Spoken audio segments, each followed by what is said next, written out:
If your story ever feels a little messy or a little muddled or like something is missing, it's probably not your idea, it's your story structure. Great stories don't happen by accident, they are built with intention. Hi, everyone. I'm Melissa Bourbon. Welcome to my story structure playlist. This is a guide to help you understand the architecture behind every powerful narrative. Whether you are writing a mystery, a fantasy, women's fiction, magical realism, romance, whatever it is, story structure is the thing that gives your book shape and clarity and momentum. Think of this playlist like your blueprint.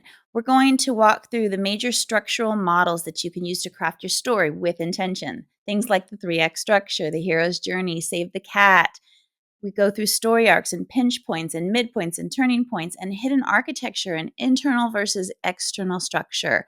You're going to learn how these frameworks work, how to use them, and how to choose the one that best serves your story.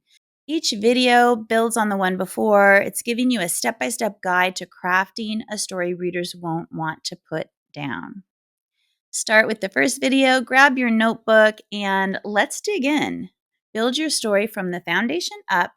I hope that you get clarity, confidence, and you discover a story structure that actually works for you and all the components that come with it. Welcome to the Story Structure Playlist. Let's get started.